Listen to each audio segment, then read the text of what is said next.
started school, then I had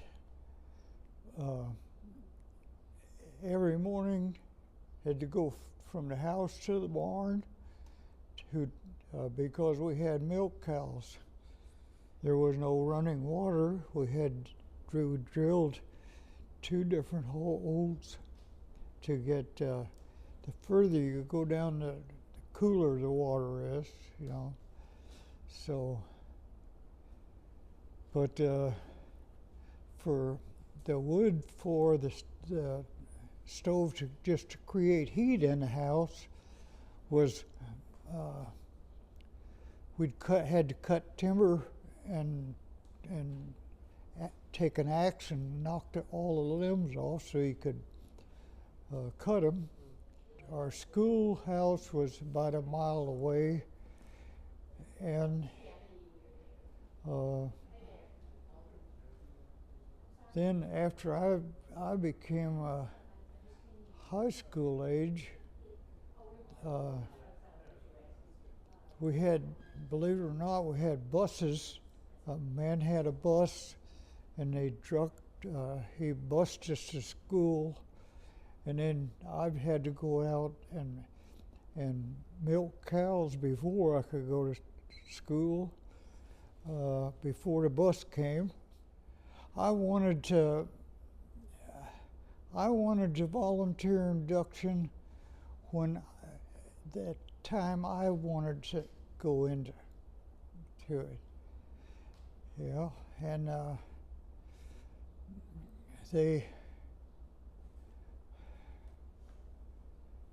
guess I stayed probably at the airplane thing longer than I should have, maybe. But anyway, when you finished bracket going up, you could go home for a week and stay on there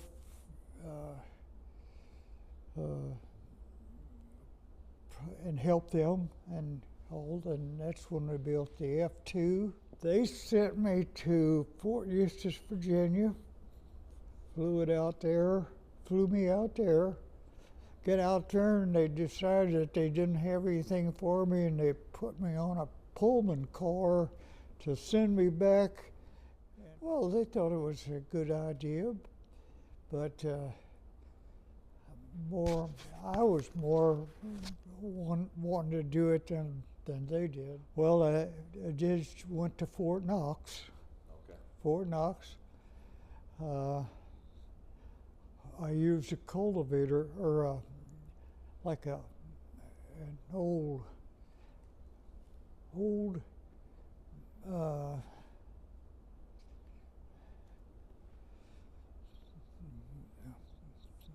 like a cart that had big wheels on the back, bigger wheels on the back and the front, and I mowed grass for them for quite a while. He didn't have anything for me to do, and so I took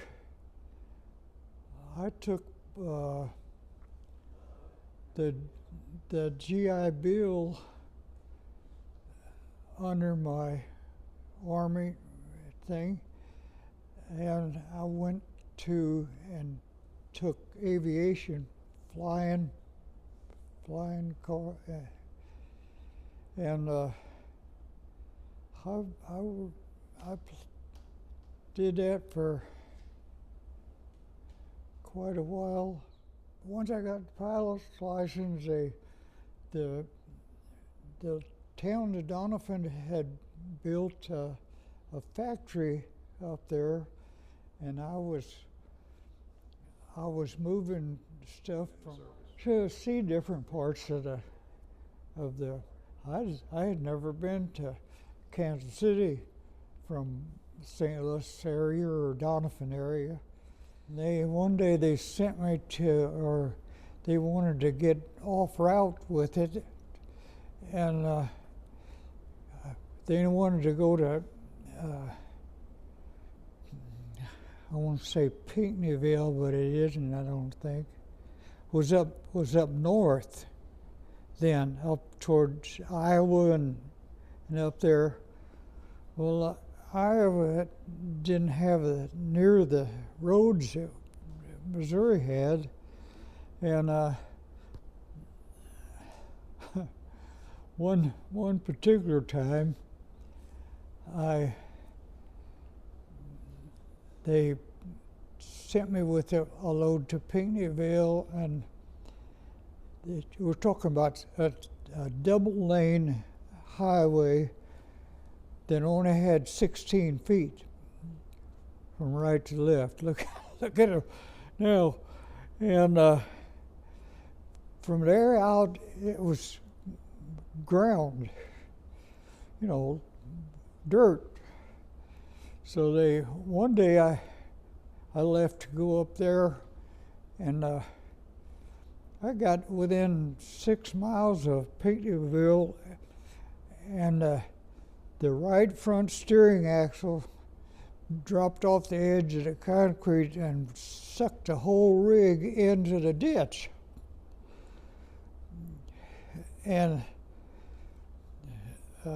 I had a load of canned goods on there at that time, and so I got a hold of my home thing on a not a very good line, and he said the guy in the office at the back home was, he says, well, I'm going to send a tow truck up there, and in the meantime, I want you to stop the rig that's already part way up there. And when he got up there, he told the guy at the office, told him, he says, when you get up there, turn that thing around and set the haulers, what do you call them? Then set it back to back. They chained it together, and then they turned mine around and hooked it to the front truck that was going on. And together we turned that load of canned goods around back on there, and so I stayed long enough for them to take the chains off, and I went zinging back home.